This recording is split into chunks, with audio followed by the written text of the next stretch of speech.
My CEO girlfriend would never have imagined this in her wildest dreams. She was just in a bad mood and wanted to threaten me with a breakup so I'd lower my head and coax her. But I nodded without hesitation and agreed. She froze. Then she emphasized it again. Didn't you hear me? I said, we're breaking up. To show that I understood, I went straight to HR and submitted my resignation letter. She panicked, thinking about how to win me back. But what she never expected even more was that, the very next day, I showed up at her company again. I explained calmly, a breakup is a breakup. Work is work. It's not easy to find a job these days. Gotta make money. Nothing embarrassing about that. Chapter 1. When Willow said we should break up, I was crouching beside the ergonomic chair in her office, gripping a screwdriver. The chair had been squeaking lately. She said it was affecting her mood at work. George, let's break up. She stood in front of the floor-to-ceiling window, backlit. Her ash-gray custom suit outlined her figure, sharp and coldly elegant. I'm bored. As she spoke, she casually picked up a black card from her desk, held it between two fingers, and tossed it at me like a scrap of paper. It flipped twice in the air before landing on the floor beside my knee with a soft tap. I was still holding the oil-stained screwdriver, my fingertips slightly cold. I looked up at her. Outside, the CBD skyline glittered like scattered diamonds. She stood in that light like an ice sculpture, not even her eyelashes moving. Okay, I said. Just one word. She paused. Not hesitation, but failure to process. Like a finely tuned machine suddenly jammed by a loose screw, its rhythm thrown off for a beat. She turned to look at me. In those almond-shaped eyes that always carried frost, for the first time, I saw an emotion I could understand. Shock. Didn't you hear me? Her voice rose slightly. I said, we're breaking up. I put the screwdriver back into the toolbox, closed the lid, and wiped the grease off my fingers with a rag. I heard you. I said. You said you're bored. I said I get it. Her lips moved, as if she wanted to say something, but she swallowed it back down. She went silent for a few seconds, then gestured toward the black card on the floor with her chin. Take that card. Consider it compensation. I glanced at it. It was Willow's secondary card. I didn't know the limit, but it was definitely enough for someone like me, an IT guy earning $8,000 a month, to coast for years. I didn't pick it up. No need. I stood up and brushed non-existent dust off my pants. I'll move back to my own place. I'll leave tonight. Willow's expression darkened instantly. She walked over to the sofa and sat down, crossing her legs, her fingers tapping rhythmically on her knee. That was her habit when she was unhappy. I'd been with her for a year. I knew it too well. George Wong. She called my full name, her voice dropping a few degrees. Are you sure?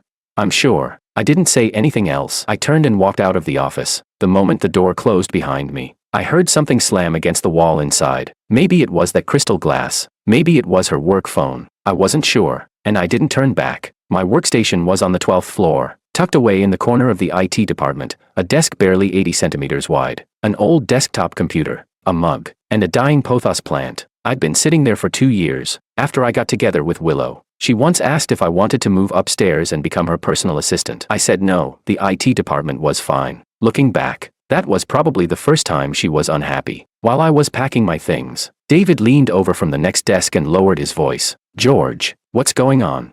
I'm resigning, I said. Huh? Why so sudden? Not sudden. I stuffed my mug and the pothos into a cardboard box. Should have done it a long time ago. David opened his mouth, then didn't ask any further. He'd been here for years. He'd seen it all. What was going on between Willow and me? There wasn't a single person in the Orange Group who didn't know. The female CEO and the IT guy. What a perfect piece of gossip. Chapter 2. By the time I left the company, it was already dark. The July night breeze carried a wave of heat as it hit my face. Holding a cardboard box, I stood at the entrance of the office building and looked back at the 42-story glass tower. The words Orange Group glowed at the top in a cold white light. I withdrew my gaze and called a ride. From Willow's luxury apartment to my rented room in the urban village, it was a 40-minute drive. I took my suitcase and the box out of the trunk, climbed up to the 5th floor, and opened the peeling security door. 30 square meters, 1 room, 1 bathroom. Rent, $1,200 a month. The paint on the wall corners was damp and peeling, and the air carried a faint musty smell. I opened the window to let in some air, set the box on the table, and turned on my computer. There were 47 games sitting in my Steam library, more than half of them I had never even launched. During the year I was with Willow, my total playtime didn't exceed 20 hours. Any demand of hers, I had to respond immediately. Working overtime until midnight, I had to cook her a late-night meal. Car broke down, I had to fix it overnight. Anything at home malfunctioning, I was on call anytime. I wasn't her boyfriend.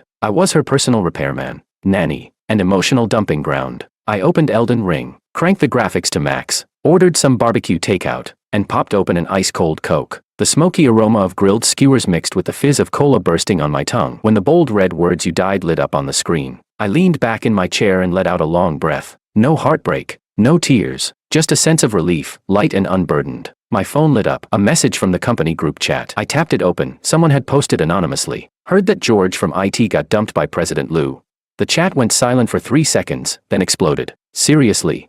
I knew it. That kind of relationship could never last. Sigh. George is a good guy. What a pity. What pity. He got to sleep with the female CEO. Worth it already. I muted the chat and turned off my screen. Outside the window, I could hear the clattering of mahjong tiles from the parlor downstairs. The couple next door was arguing again. In the alley, stray cats wailed like crying babies. These sounds used to feel annoying. Now, they somehow felt familiar, almost comforting. I rolled up my sleeves, finished the last skewer of lamb, and kept playing. At 2 in the morning, while I was getting utterly destroyed by the Valkyrie, my phone vibrated. A message from Willow. You left a few things at my place. I replied with one word. Throw them away. Then I blocked her. Smooth. Effortless. All in one motion, just as decisive as when she tossed the black card. Only after blocking her did I realize that the corner of my mouth had lifted at some point. Damn, that felt good. Chapter 3. The day after the breakup, I went to work as usual. Yes, I didn't resign. Yesterday, when I carried that box and left, I was planning to quit, but after sleeping on it, I thought it through. Why should I be the one to leave?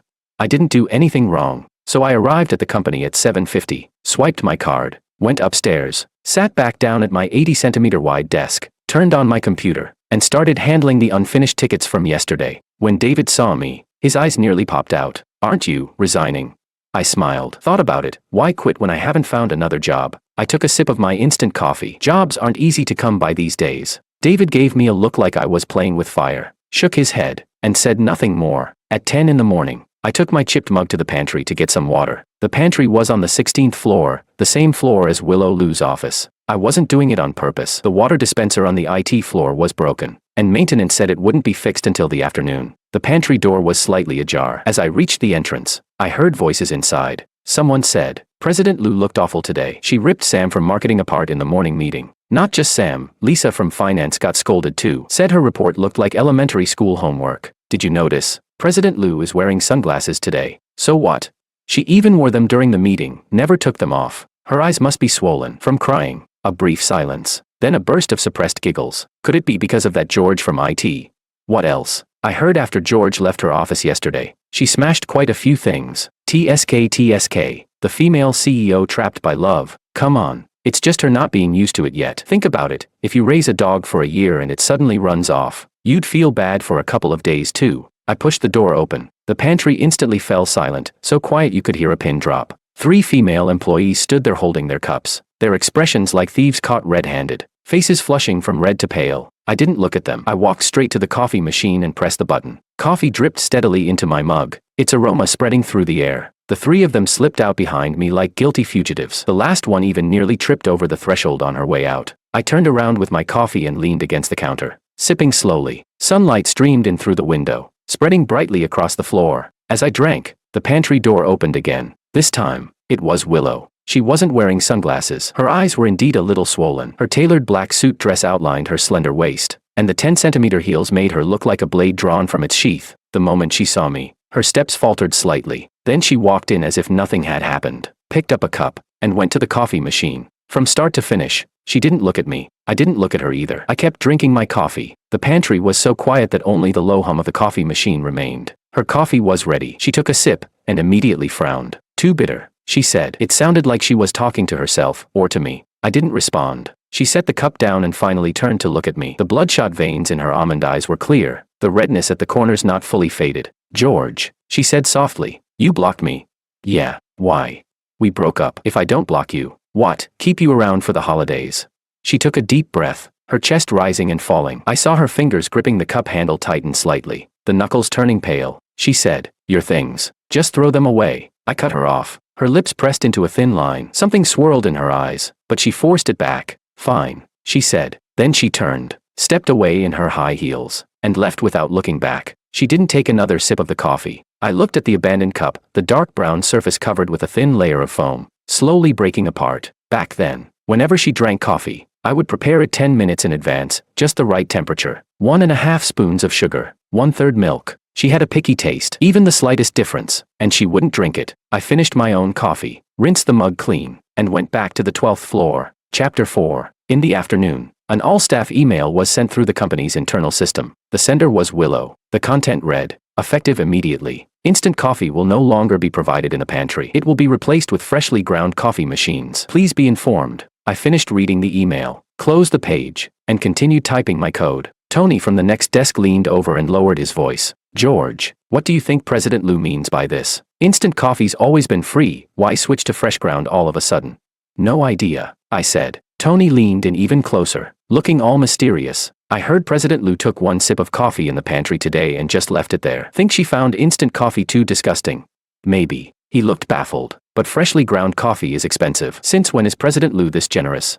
I didn't answer. My fingers kept tapping rapidly on the keyboard. Only I knew. What Willow disliked wasn't the bitterness of instant coffee. What she disliked was that the coffee hadn't been made by George. At 6 in the evening, I got off work on time. As I walked out of the office building, I saw Willow Liu's silver-gray Maybach parked at the entrance. The car window was half open. Her profile bathed in the glow of the setting sun, like a silent statue. I didn't slow down. I walked straight toward the subway station. Behind me, I heard the car door open and close, followed by the low hum of the engine starting. I didn't turn back. The subway was packed. I was carried forward by the crowd, tapping my card. Heading down the stairs, waiting for the train, my phone vibrated. A text message from an unknown number. George, are you really just leaving like this? I looked at it for 2 seconds, deleted it, and blocked the number. Clean and efficient. One smooth motion. The train pulled into the station, wind rushing through and lifting my hair. I stepped inside, leaned against the handrail by the door, and closed my eyes. A scene suddenly flashed through my mind. A year ago, the same station, the same train car. That day, I had worked overtime until midnight. For once, Willow said she would drive me home. I refused. I said I'd take the subway. She stood at the entrance of the office building, watching me walk toward the station. Then suddenly, she called out, George. I turned back. She stood under the lights of that 42-story glass tower, backlit, her expression impossible to read. See you tomorrow, she said. See you tomorrow. That was probably the gentlest she had ever been to me in that entire year. The train arrived at my stop. I opened my eyes and stepped out. The platform was crowded, the advertisement lights glaring. I quickened my pace, left the station, and walked into the narrow alley of the urban village. The clatter of mahjong tiles, the arguing couple, the stray cats crying. I got home, turned on my computer, and continued gaming. When the bold red "You died" appeared on the screen again, I put down the controller, picked up my phone, opened a job app, and started browsing listings. After half an hour, I sent out 3 resumes, then turned off the lights and went to sleep. No dreams. Day 3 after the breakup. Work, code, lunch, code, off work. Day 4. Same routine. Day 5. Friday. In the afternoon, my desk phone rang. George, come upstairs. It was Willow. What is it? I asked. There was a brief silence on the other end before she said, the chair is squeaking again. Chapter 5. Willow's office was on the 42nd floor. The entire floor held only her office and a meeting room. The corridor was covered with dark gray carpet, silent underfoot. I stood at her office door and raised my hand to knock. Come in. I pushed the door open. Willow sat in her executive chair. A stack of documents spread out before her, a fountain pen held between her fingers. Today she was wearing a white silk blouse, one button undone at the collar, revealing a hint of her collarbone. Her hair was loosely tied behind her head, a few strands falling by her ears. No makeup, or rather, very light makeup. I walked in and stopped in front of her desk. Where's the chair making noise? I asked. She didn't look up, still reading the documents. She pointed under the chair with her pen. Listen yourself. I was silent for 3 seconds. The chair wasn't making any noise at all. She was sitting there perfectly still. What sound could there be?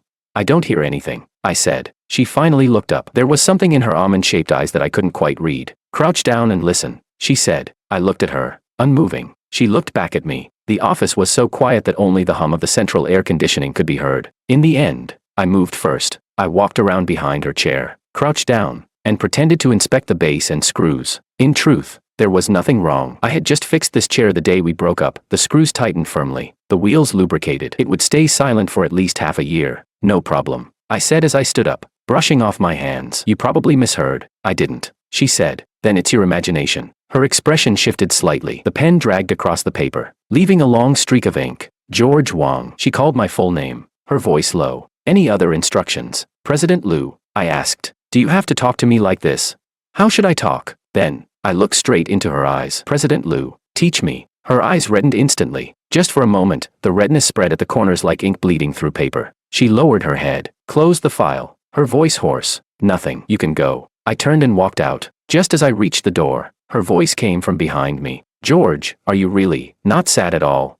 My hand was already on the doorknob. Somewhere in the corridor, someone walked past. Leather shoes pressed softly against the carpet, making dull, muted sounds. I turned back and looked at her. She sat behind that wide desk, the setting sun casting a golden hue over her profile. Something in her eyes had shattered, completely beyond repair. Willow Lou. I said her full name for the first time. You're the one who said you were bored. The door closed behind me. The corridor was empty, the dark gray carpet stretching to the end. Sunlight poured in from the window at the far end, dragging my shadow long across the floor. I didn't take the elevator. I walked down the stairs to the 12th floor. The stairwell was quiet, only my footsteps echoed, one after another, like a heartbeat. When I reached the 20th floor, I stopped, leaned against the wall, and closed my eyes. Her expression from just now filled my mind, the way the light in her eyes shattered, the way she forced herself not to cry. I took a deep breath, opened my eyes, and continued walking down. Back at my desk, David leaned over and handed me a cigarette. Want one? I took it and followed him to the stairwell. David had been at Orange Group for over a decade, a seasoned veteran of the IT department. He lit his cigarette, took a drag, and exhaled a cloud of smoke. George, let me give you some advice, he said. Either cut it off clean, or don't hold back. Staying stuck in between like this, you're the one who suffers. I lit mine and said nothing. That President Lou, yeah, she's proud, and her temper's not great. David flicked the ash, but she really does care about you. Think about it. How does an IT guy like you get to walk in and out of the CEO's office for a whole year? You think everyone else is blind? David, I said after taking a drag. She's the one who brought up the breakup. When a woman says break up, 9 times out of 10, she doesn't mean it. David shook his head. She just wants you to coax her. But you, she says break up. You say okay. You didn't follow the script at all. I couldn't help but laugh. David frowned. What are you laughing at? I'm serious. He stubbed his cigarette out in the ashtray. If you really didn't care, why are you laughing? The smile on my face slowly faded. David, it's not that I don't care. I crushed my cigarette out as well. It's because I care too much that I can't afford to. Chapter 6. After work, I didn't go straight home. Instead, I went to a street-side food stall near the company. I ordered stir-fried shrimp, grilled eggplant, 3 chicken wings, and a bottle of beer. Halfway through eating, my phone rang. It was Willow, the number I had blocked. I didn't pick up. It rang again. Still didn't pick up. The third time, I answered. George. Her voice was thick with tears, and there was obvious drunkenness in it. Where are you? Have you been drinking? I asked. I'm asking where you are.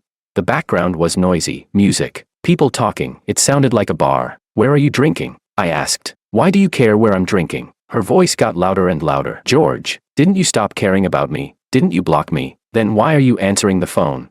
I said. Put someone next to you on the phone. I won't. Willow. No, no, no.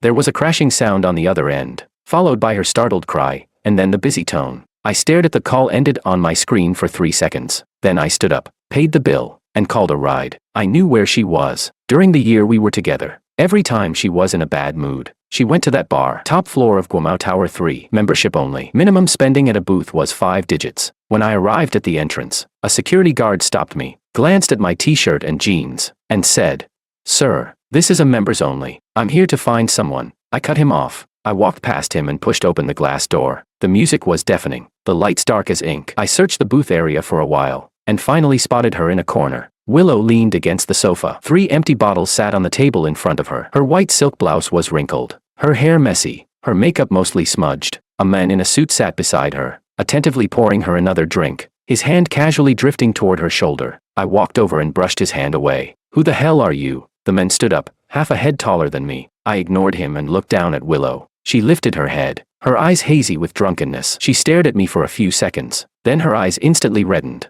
George, get up. I'm taking you home, I said. She obediently stood up, but her body swayed, collapsing straight into me. I caught her, the strong smell of alcohol mixed with her perfume filling the air. The men blocked my way. Hey, she's my friend. Who are you? Her boyfriend, I said. The willow in my arm stiffened at that word, then held onto me even tighter. The men glanced between her and me, snorted, and walked off unwillingly. I helped Willow out of the bar, called a car, and got her into the back seat. She leaned against my shoulder, her burning face pressed to my neck, her breath heavy with alcohol. George, she murmured drowsily. You just said, you're my boyfriend. Drunk talk. Don't take it seriously. You're lying. Her voice trembled with tears. You are my boyfriend. You said so. You said you'd always fix my chair. The driver glanced at us through the rearview mirror, then quietly raised the partition. I didn't say anything. Streetlights slid past outside the window, shadows flickering across her face. George, I was wrong. She buried her face in my chest, Her voice muffled. I shouldn't have said that. I was never bored. I just wanted to see if you'd try to keep me. You're always like this, I said calmly. You never say what you want. You expect others to guess. If they guess wrong, you get mad. If they guess right, you're still not happy. She lifted her head to look at me, her eyes red, tears clinging to her lashes. Then I'll say it now, she said. I don't want you to leave. Can you not go? The car turned a corner, the streetlight sweeping across her face. No, I said. Her tears fell all at once. Chapter 7. The car stopped at the entrance of her residential complex. I helped her out and handed her over to the security guard. Take her upstairs, I said. George. She shook off the guard's hand and staggered toward me. Don't go. I stepped back. Willow, you're drunk. When you wake up tomorrow, you'll still be the high and mighty President Lou, and I'll still be George from IT. She bit her lip. Then I won't be President Lou anymore. Okay, she almost shouted. I don't want the company. I don't want the money. I don't want anything. Just come back. Okay. The night wind blew, messing up her hair. She stood under the streetlight at the entrance, her makeup ruined, clothes wrinkled. One of her high heels was gone, and she stood barefoot on one foot. That Willow, so untouchable, so cold and sharp, now looked as miserable as a drenched stray cat. I looked at her, silent for a long time. Go home, I said. Then I turned and disappeared into the night. Behind me, her crying broke into fragments in the wind, like shattered glass. I didn't look back. Saturday morning, I was woken up by knocking. Not knocking, pounding. George, open the door. I rolled over and covered my head with a pillow. The banging lasted about 5 minutes before it stopped. Just as I thought she'd left, my phone started vibrating. Unknown number. I blocked one. She switched to another, like a game of whack-a-mole. Eventually, I picked up. Come downstairs. Willow's voice was hoarse, like sandpaper scraping metal. I frowned. Willow, it's Saturday. I'm sleeping. If you don't come down, I'm not leaving. Suit yourself. I hung up and went back to sleep. About 20 minutes later, a commotion broke out downstairs. People shouting, laughing, even whistling. I got up, walked to the window, and looked down. Willow stood below, holding up a big sign. On it, written in crooked marker, were 4 large characters. George. I was wrong. She wore a wrinkled white t-shirt, her hair tied into a messy ponytail. No makeup. Her eyes were swollen like walnuts. A crowd of neighbors had gathered around her, some filming, some taking pictures, some even live streaming. Damn it, I muttered, throwing on my clothes and rushing downstairs. When I reached the bottom, Willow saw me. Her eyes lit up for a moment, then dimmed again. Why did you come down? She said. Weren't you going to sleep? I sighed. Put the sign down. No, Willow. Not unless you agree to get back together with me. The crowd erupted, people cheering, teasing. Bro, just say yes already. She's amazing. Don't let her go. If you won't, I will. I looked at Willow. She held the sign, her arms trembling slightly, her eyes filled with tears, but stubbornly refusing to let them fall. Sunlight fell across her face, illuminating every fine detail. Come upstairs with me first, I said. She froze for a second, then nodded vigorously, nearly dropping the sign. The crowd broke into warm laughter and applause. I turned and walked upstairs. She followed closely behind, clutching the sign, wearing a mismatched pair of slippers she must have found somewhere, making soft slap-slap sounds as she walked. Inside, she stood by the door, cautiously looking around my tiny 30-square-meter apartment. The damp, peeling walls, the buzzing old air conditioner, the trash can filled with takeout boxes, my computer still glowing on the desk. Sit, I said, pointing to the only chair. She obediently sat down, placing the sign on her knees, hands resting neatly on top, like a skulkid who'd done something wrong. Go ahead, I said, leaning against the window with my arms crossed. Say what? Whatever you want to say. She lowered her head, staring at the sign on her knees, silent for a long time. George, was I really that bad to you before? I didn't answer. I made you fix things, cook late-night meals, be on call anytime. Her voice grew softer and softer. I never asked if you were willing or tired. I think. I've never even said thank you to you. Her tears fell onto the sign, smudging the ink into a dark blur. I got used to everyone revolving around me. Got used to you being good to me. I thought it was only natural. She looked up at me, her eyes red. Until you left, I realized, it's not. No one is obligated to treat you well. Chapter 8. She stood up, and the sign slipped from her hands, falling to the floor. The chair started squeaking again. She said, last night, I sat on it, and it just kept making noise. I asked maintenance to fix it. They said the screws were loose, that tightening them would solve it. But even after tightening them, it still made noise. And then, I asked. And then I realized, it wasn't the chair making the noise. Her voice trembled. It was me. I was shaking while sitting in that chair, because everywhere around me was filled with traces of you. She took a step closer. You fixed the faucet. You set up the computer. You repaired the car. Even the cup I drink coffee from, you bought it. You said it insulated well, wouldn't burn my hands. She walked right up to me and looked up, George, I never knew one person could leave so much behind in another person's life. Her eyes were so red they looked like they might bleed. Yet her tears still didn't fall. After you left, I couldn't sleep every night. I'd lie in bed, tossing and turning, thinking about every word I said to you this past year. Everything I did. Her voice grew softer, and then I realized.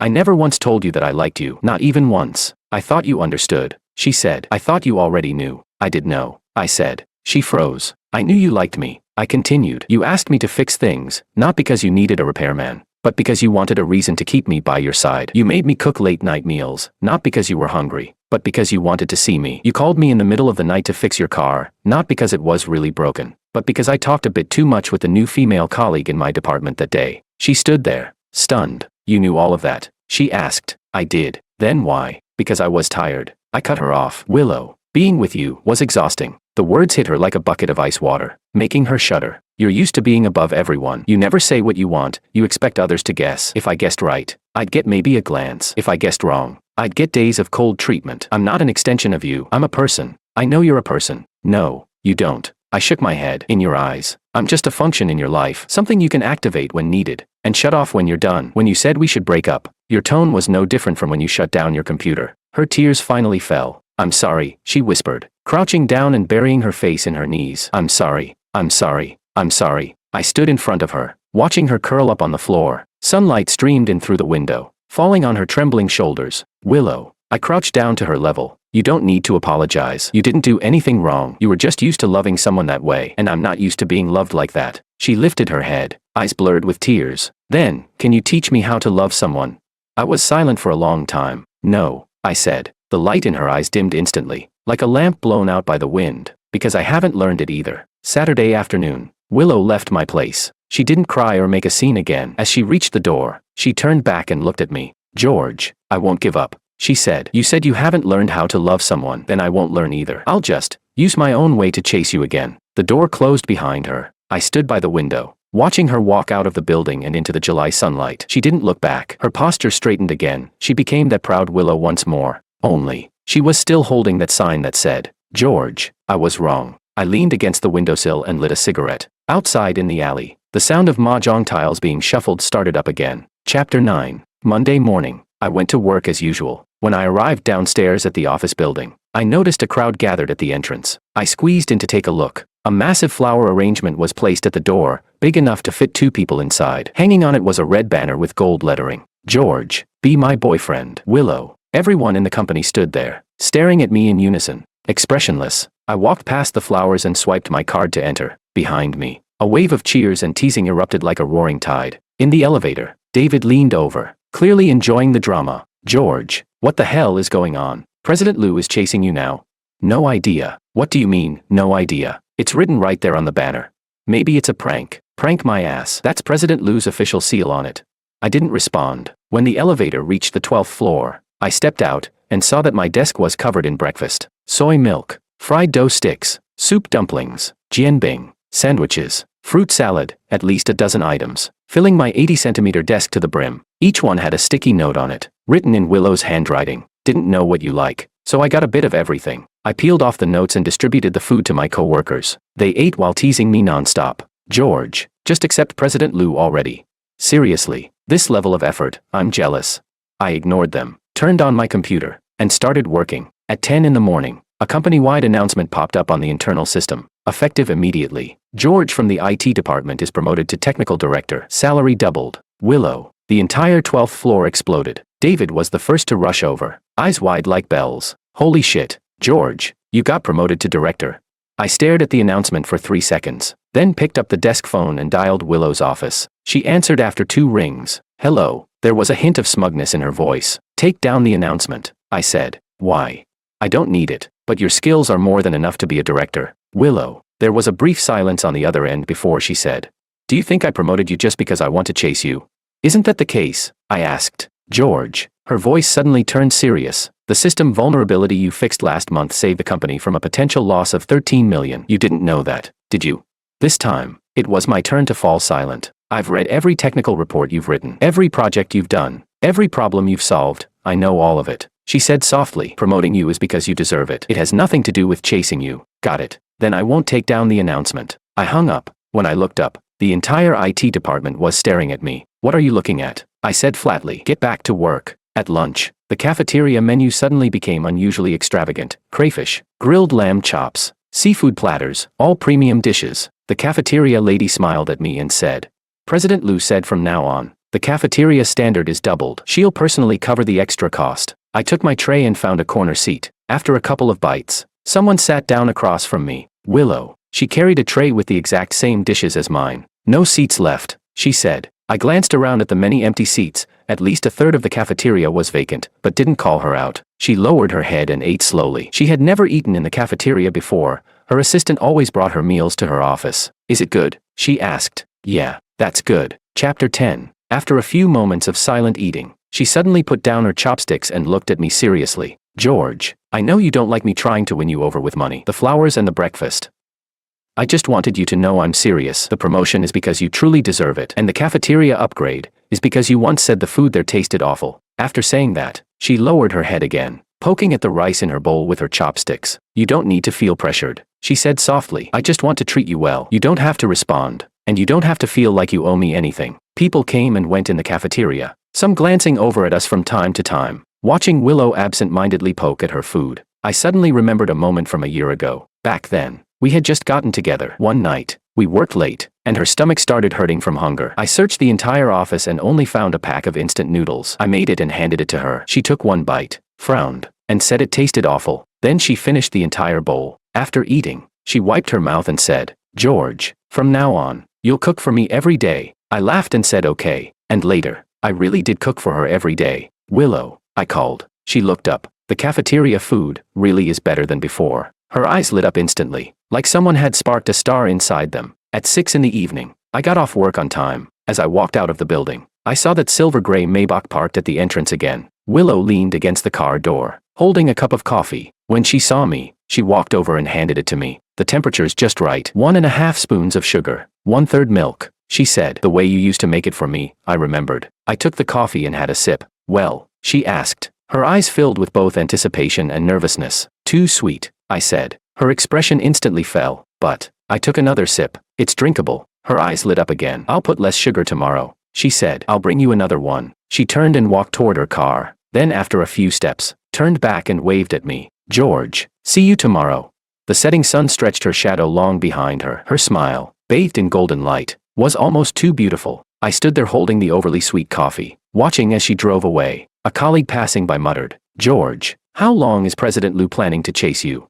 I took another sip of the coffee. No idea, but I didn't throw it away. Chapter 11. Willow's pursuit lasted for an entire month. Every morning, she would leave a cup of coffee on my desk. The temperature was just right, and the sugar kept decreasing, from overly sweet to just right. Every noon, she would carry her tray and sit across from me, eating the same dishes I did. Sometimes she'd say a few words, sometimes she'd just eat quietly. Every evening, she would wait for me at the entrance of the office building, hand me a cup of coffee, and say, "See you tomorrow." She stopped sending flower arrangements. She stopped pulling banners. She stopped making a big show of things. She simply used the clumsiest way possible, bit by bit, to tell me she was learning how to treat me well, in the way I liked. The company gossip slowly cooled down from boiling to room temperature. People got used to seeing President Liu appear in the cafeteria every day, got used to seeing her wait for George at the entrance every day. Some even started placing bets on when George would finally give in. I said nothing. I still drank the coffee, still ate the meals. When she waited for me, I would walk over as usual and take the coffee from her. But the word, getting back together, I never mentioned it once. One Friday night, a month later, I worked overtime until past 9. When I walked out of the office, the entire building was almost empty. I reached the entrance and found Willow still standing there,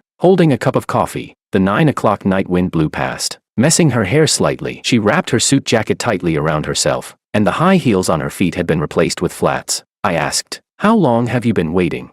"Not long," she said. I took the coffee and had a sip. It was warm, not freshly made warm, but the kind of warmth that comes from sitting for a long time, slightly cooled. "What time did you start waiting?"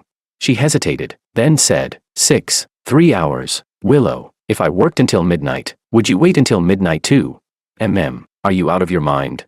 She froze for a moment, then lowered her head. In a very soft voice, she said, "Yeah, I am. I've got a condition. It's called missing George." The night wind rustled the plane tree leaves along the street. I looked at her lowered profile, the streetlight outlining her features in a soft glow. "Let's go. I'll take you home," I said. She lifted her head, her eyes bright. "You'll take me," I said. "You waited 3 hours. I'll give you a ride, call it even." She smiled. The smile was faint, like a night-blooming flower quietly opening in the dark. We walked side by side through the night. When we passed a convenience store, she suddenly stopped. "George, I want some Odin," I asked. "Don't you never eat street food?"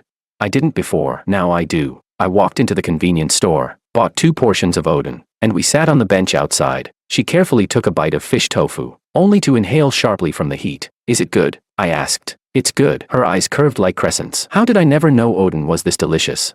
"Because you used to be President Liu." Her chewing paused for a moment. Then she slowly swallowed. "I still am President Liu," she said softly. "But I can also be a President Liu who eats Odin." I didn't respond. The neon lights of the night market flickered in the distance. The convenience store lights cast our shadows long across the ground. "George," she suddenly said, "do you remember the first time we met?"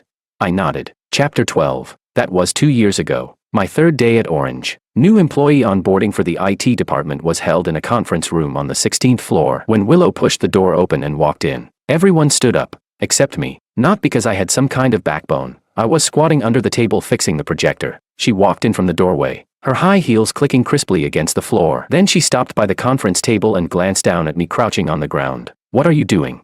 "Fixing the projector," I replied. "You're from IT?"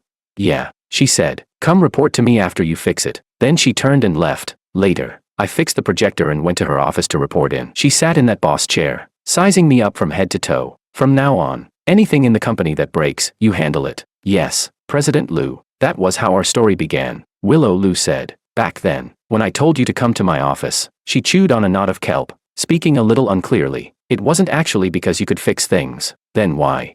She glanced at me, then looked away, staring at the cup of Odin in her hands. She said, "Because the way you looked when you were focused on fixing something was really handsome." I almost choked on a fishball. "Willow, you had your eye on me since then?"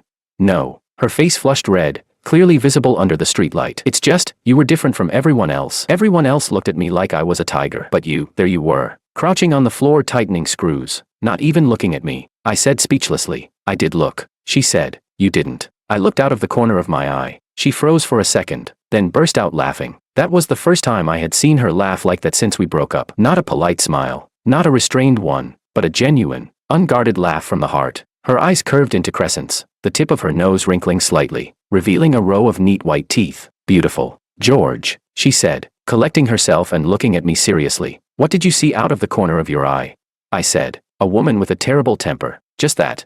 I also saw she was wearing a pair of high heels that didn't fit. She froze. "You had bandages on your heels," I said. "I saw it in a glance." She lowered her head, staring at the tips of her shoes. She said softly, "Those were new shoes. They rubbed." I had meetings all day, and by the end, I had 2 blisters on my heels. When I got home and took them off, the bandages had stuck to my socks. When I pulled them off, it hurt so much I cried. "You never told me." "Because I'm President Liu." She lifted her head to look at me, her eyes slightly red. "President Liu can't hurt. President Liu can't cry. President Liu can't say her high heels don't fit." "But George, President Liu is human too." She stood up and threw the empty Odin cup into the trash. "Take me home," she said. I walked her to the entrance of her residential complex. She stood at the gate, not going in right away. "George, thank you for being with me tonight." "No need." She hesitated for a moment, then stepped forward, rising onto her toes, and gently kissed my cheek. Her lips touched my face for less than a second, like a feather landing on water. "Good night." Then she turned and ran, her heels tapping rapidly against the ground. Like a startled rabbit, I stood under the streetlight, the warmth of her lips still lingering on my cheek. Then I smiled, just a little. Chapter 13. After that,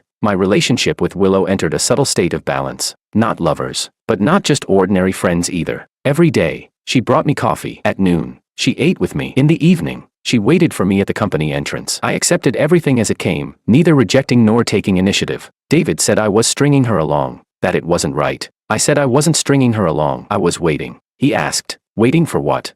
"For the day she stops being so careful." David didn't understand, and I didn't explain. Willow's attitude toward me had changed, from the dramatic, over-the-top way she acted after the breakup to the cautious, careful way she was now. She was afraid of saying the wrong thing, afraid of doing the wrong thing, afraid that one misstep would push me away again. Watching that carefulness, it didn't sit well with me. That Willow, the one who stood high above, commanding and unapologetic, shouldn't have to live like this, not even for me. The turning point came one weekend in October. I took on a side job, building a security system for a startup, and spent both days in their server room. Somehow, Willow found out. Early Saturday morning, She showed up at the company entrance, carrying a thermal bag. I asked, "How did you know I was here?" I asked David. She handed me the bag. "You definitely haven't eaten breakfast." Inside was a serving of preserved egg and lean pork congee, a portion of pan-fried dumplings, and a cup of coffee at just the right temperature. I sat in a corner of the server room eating breakfast, while she sat quietly beside me, watching me eat. "Don't you need to go to the company?" I asked. "Today's Saturday. You used to work overtime on Saturdays too." "That was before. This is now." I took a sip of the congee. Warm, not scalding. The preserved egg was finely chopped. The pork minced small. It didn't look store-bought. "You made this yourself?" I asked. Her face flushed slightly. "Yeah." "When did you learn to cook?" "This past month." Willow lowered her head, picking at her nails. "The dumplings are frozen ones I bought. The congee, I made it myself. First time. It might not taste very good." I took another sip. Honestly, it tasted average. Too thick, not enough salt, and the preserved egg had a slight off taste. But I finished every last bite. "Is it good?" she asked, looking at me expectantly. "It's okay," I replied. Her eyes lit up for a second, then quickly dimmed. She said, "When you say okay, you mean it's not that good." I paused. So she had learned to read between my lines. "For a first try, it's already very good," I said. The corner of her lips curved slightly, just a little. In the afternoon, something went wrong in the server room, and I was so busy my feet barely touched the ground. Willow sat quietly in a chair in the corner, looking at her phone, occasionally glancing up at me. It wasn't until 8 in the evening that I finally fixed the problem. While packing up my tools, I noticed Willow had fallen asleep against the chair. Her phone had slipped onto her lap. The screen was still on. It was her chat with her assistant. It read, "President Liu, should we postpone the 3 p.m. meeting? Cancel it. What about tomorrow mornings? Cancel that too. I won't be in the company this weekend. Message me if anything comes up." I crouched in front of her, watching her sleeping face. Her eyelashes were long, casting a small shadow. Her lips were slightly pressed together, and there was a faint crease between her brows. Even in sleep, she hadn't fully relaxed. She used to sleep like this too, brows always slightly furrowed, as if she were still handling some difficult case even in her dreams. I reached out and gently pressed the crease between her brows with my fingertip. Her brows twitched, then slowly relaxed. "George," she murmured vaguely, as if in a dream. I withdrew my hand, stood up, and draped my jacket over her. "Let's go. I'll take you home," I said. Chapter 14. She groggily opened her eyes and rubbed them, like a cat that had just woken up. "What time is it?" she asked. 8:30. "Ah." She snapped, fully awake. "You haven't had dinner yet." "I'm not hungry." "No, you have to eat." She stood up, her jacket slipping off her shoulders. "I know a noodle place nearby that's really good. I'll take you." She grabbed my wrist and pulled me outside. I glanced down at the wrist she was holding, but didn't pull away. The noodle shop was tucked in an old alley. The storefront was small, with only 5 or 6 tables. The owner was an elderly woman in her 60s. When she saw Willow, she smiled. "Willow, you're here again."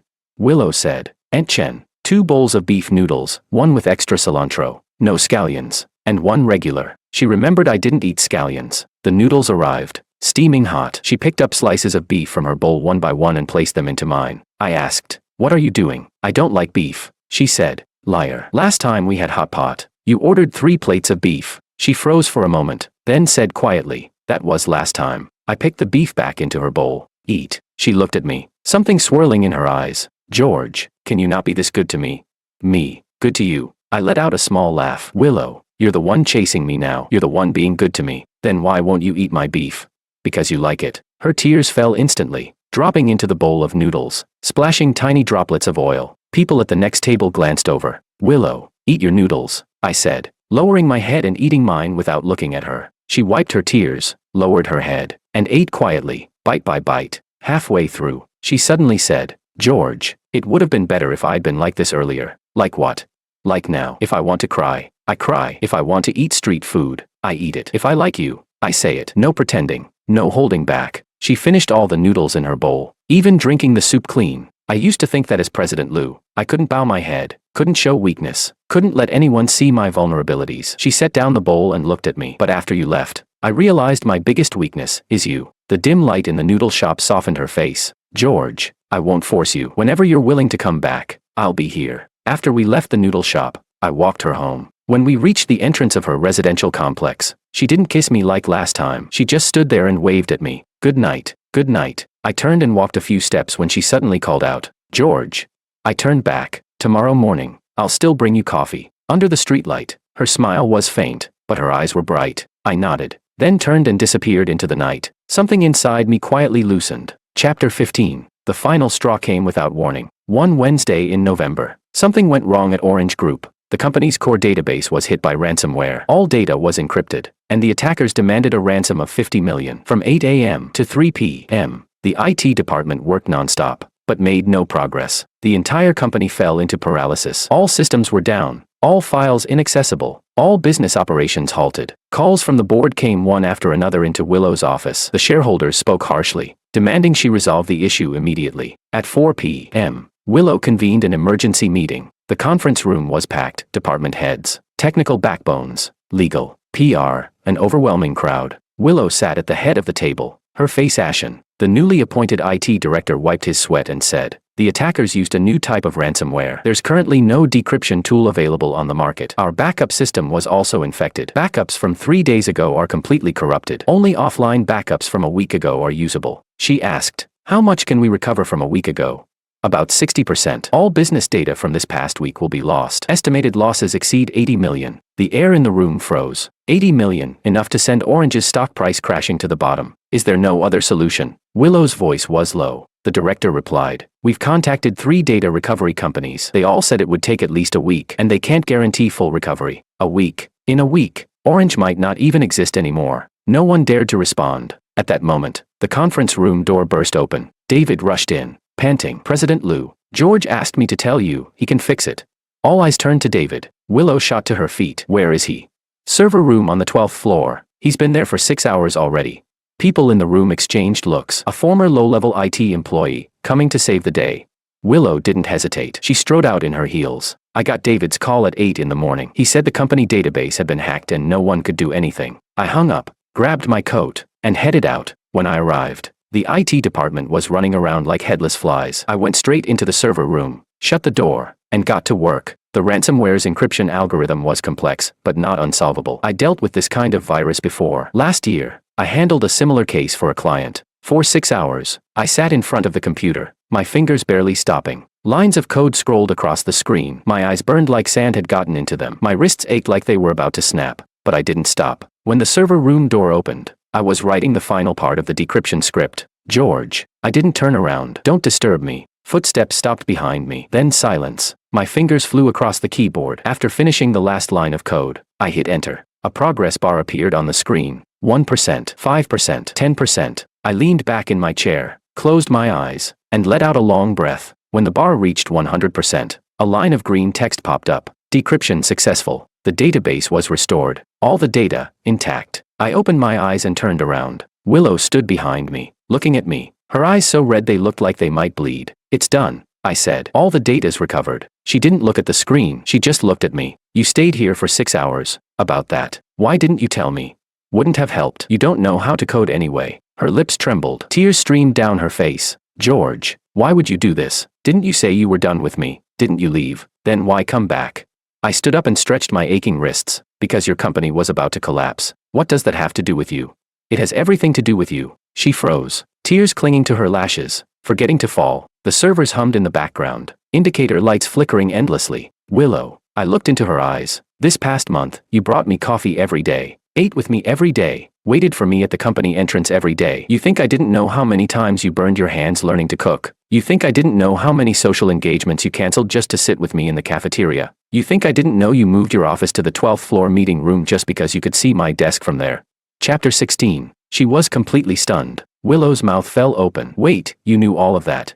I let out a light laugh. "I told you, whenever you want something, you never say it. But everything you do, I can see." I stepped forward and said calmly, "You asked why I came back. Because this damn company was left to you by your father. Because it's something you fought to protect for 5 years. Because if it disappears, you'll cry." "I won't." "You will." I cut her off. "You cried over a pair of ill-fitting heels. Don't tell me you wouldn't cry over Orange." She bit her lip, trying hard to hold back her tears, but they still fell anyway. I said, "Willow, you used to order me around, treat me like I should always be at your beck and call, and take my feelings for granted." I remember all of that. The light in her eyes dimmed, like a flame being extinguished. "But," I continued, "everything you've done this past month, I remember that too." She lifted her head, and the light returned to her eyes. Her voice trembled. "So you mean?" I didn't say anything. I walked past her toward the server room door without looking back. "Go deal with your company first. If the stock drops any further, your 50 million annual salary might not even get paid next year." She burst into laughter through her tears and followed behind me like a little tail. In the hallway, The company's executives stood in a line. When they saw me come out, they all started applauding. David was the first to rush over, slapping my shoulder hard. "George, I knew you could do it."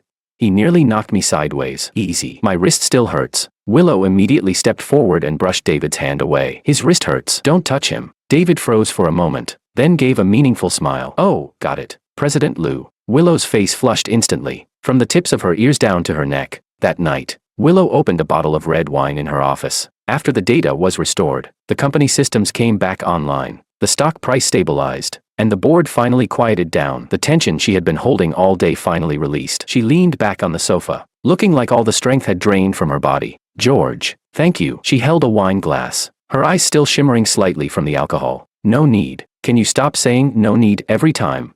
"What should I say then?"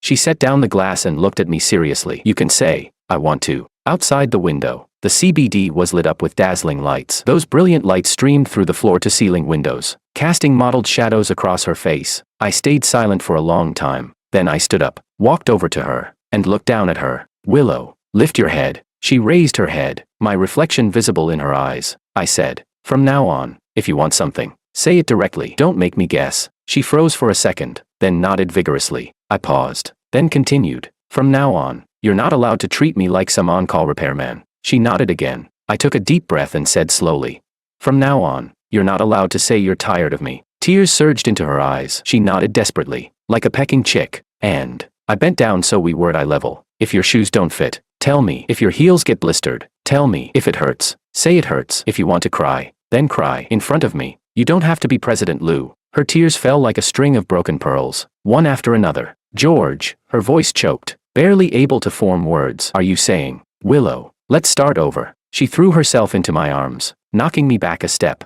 her face buried in my chest. She cried uncontrollably, her whole body trembling, like a child who had suffered so much and was finally comforted. Chapter 17. I hesitated for a moment, then raised my hand and placed it on the back of her head. "Stop crying. Your makeup's going to smudge," I said. "I'm not wearing makeup." Her muffled voice came from my chest. "Then go ahead and cry." She cried even harder. Outside the window, the city lights glittered, and traffic flowed endlessly below. I held Willow in my arms. Standing in her office on the 42nd floor, that boss chair sat quietly in the corner, no longer making a sound. The first weekend after we got back together, Willow moved into my rented apartment. More precisely, she showed up with a suitcase and moved in by force. I asked, "You're not staying in that big flat of yours anymore?" I leaned against the doorframe, watching her take things out of her suitcase one by one. "It's too big. Feels empty living there alone." I frowned. "That still doesn't mean you have to move in here. 30 square meters, you'll bump into a wall just turning around." She stood up, hands on her hips, and looked around. The damp stain in the corner of the wall was still there. The old air conditioner still hummed loudly. The trash can was still full of takeout boxes. On my computer screen, the Steam interface was still open. "It's nice," she said. "What's nice about it? Your walk-in closet is bigger than this place." "George." She turned around and looked at me seriously. "It's not about how big it is. What matters is, you're here." That left me momentarily speechless. "When did you learn to say things like that?" I asked. "From you." She smiled, then went back to unpacking. She placed her skincare products in front of my chipped mirror, hung her suits in my tiny wardrobe, and set her laptop beside mine. The 30 square meter apartment suddenly felt cramped, and suddenly, full. That night, I took her to the street-side food stall downstairs. She was wearing one of my white t-shirts, sleeves rolled up to her elbows, denim shorts, and flip-flops. No makeup at all. Her hair was tied into a simple ponytail. When the stall owner saw her, she froze for a moment, then asked me, "George, is this your girlfriend?" "Yeah." The owner sized Willow up and down, clicking her tongue in admiration. "She's really pretty, like a celebrity." Willow smiled, her eyes curving. "Thank you." We ordered stir-fried clams, grilled eggplant, grilled chicken wings, and 2 bottles of beer. Willow copied me, grabbing a chicken wing with her hands and biting into it. Oil dripped from the corner of her mouth as she scrambled to find a napkin. "Slow down. No one's stealing it from you," I said, handing her one. "How did I never know chicken wings could taste this good?" She mumbled, her mouth still full. "Because before, you only ate chicken wings cut with a knife and fork in fancy restaurants." She swallowed and thought about it seriously. "You're right. The ones at fancy restaurants really aren't as good as this." The night breeze blew through, messing up the loose strands of hair on her forehead. She wiped the oil from her mouth with the back of her hand, then picked up her beer and clinked it against mine. "Cheers, cheers." Foam spilled over the rim of the glass, running down the sides. She tilted her head back and took a big gulp, then frowned. "Bitter. Beer is supposed to be bitter, but I like it." She took another sip, then set the glass down and stared at the streetlights in the distance. George, why do people change? Because they meet someone who makes them want to change. She turned to look at me, the lights flickering in her eyes. Then, am I that person? What do you think? She smiled, fine lines forming at the corners of her eyes. George, I've noticed, you've gotten better at saying nice things. Learned it from you. She rested her head on my shoulder, lightly, like a leaf settling on water. Then from now on, we'll learn from each other. Chapter 18. In December, at Orange Group's annual gala, Willow did something that shocked everyone. Midway through the event, the host invited Willow on stage to give a speech. She walked up in a red evening gown, the spotlight falling on her like a blazing flame. Everyone, Willow said, this year marks the 20th anniversary of Orange. Over these 20 years, we've gone through many storms and achieved many successes. She paused, her gaze sweeping across everyone in the audience, then continued. But for me, the most special thing this year isn't how much our performance has grown, nor how many major clients we've secured. It's, her eyes found me, sitting in the corner. I lost someone, and then I found him again. The entire room fell silent. A lot of people have asked me, Willow, you're a CEO worth billions. Why would you chase after an ordinary employee? Isn't that embarrassing? She smiled. I told them, it's not embarrassing because that person is worth it. People in the audience started to cheer and tease. George, she said into the microphone, her voice echoing through the banquet hall. I know you're down there. The heels I'm wearing today are 12 centimeters high. I've got 2 bandages on my heels. It really hurts. Everyone turned to look at me. She lifted her chin. But I'm not afraid of the pain, because I've finally learned, if it hurts, I say it hurts. She took a deep breath. George, I love you. Not President Lou loving George, Willow loving George. Will you come up here and give me a hug? The entire hall exploded. Whistles, applause, cheers. It was deafening. I stood up, walked through the crowd, and stepped onto the stage. The lights were blinding. Hundreds of eyes were fixed on us. Willow stood at the center of the stage, her red gown like fire, her eyes shining like stars. Do your feet really hurt? I asked. They really do. I crouched down and took off her high heels. She stood barefoot on the stage, a bit shorter than me now, looking up at me. George, you haven't answered me yet. Answered what? I said I love you. What about you? I looked at her, at the anticipation and nervousness in her eyes, at her slightly trembling lips. Then I bent down and lifted her into my arms. She let out a small cry, her arms instinctively wrapping around my neck. The crowd erupted into thunderous cheers. Willow, I said softly by her ear, holding her. Don't wear shoes that don't fit anymore. Her eyes reddened. Can't you just say the words? What words? You know exactly what I mean. I don't. George.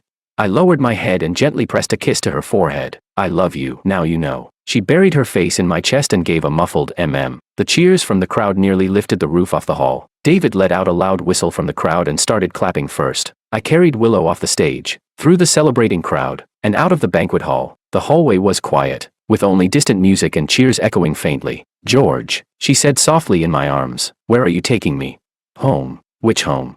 Our home. She pressed her face against my chest, listening to my heartbeat. Okay. Chapter 19. In the autumn 1 year later, Orange Group moved into its new headquarters building. 46 floors, 4 floors taller than before. Willow's office was on the top floor, and outside the floor-to-ceiling windows stretched the entire city skyline. Her executive chair had been replaced with a new one. It no longer creaked, because the person who used to fix the chair was now sitting on the sofa across from her. I quit my job in the IT department and started my own cybersecurity company. My office was in the building right next to Orange, and from her office window, Willow could see mine. George, she leaned back in her chair, legs crossed, looking at me with a half smile. What are we eating tonight? You're cooking. Why me again? Because I cooked yesterday. I'm not good at it. Still gotta do it. She pouted, picked up her phone, and started scrolling through recipes. Sunlight streamed in through the floor-to-ceiling windows, falling across her face. She wore a white shirt, sleeves rolled up to her elbows, her hair loose and casual. No makeup, no high heels, no custom-tailored suit. But no matter how I looked at her, she was beautiful. What are you staring at? She asked without lifting her head. You. The tips of her ears turned red. It's been a year already. Still not tired of looking? Not even close. She put down her phone, stood up, walked around the desk, and came over to me. Then she bent down and lightly pecked my lips. She said, then you can look for a lifetime. Outside the window, the city shimmered under the autumn sun. The streets below bustled with traffic and people coming and going. I reached out and pulled her into my arms. Catching the faint fragrance of her hair, I said, deal.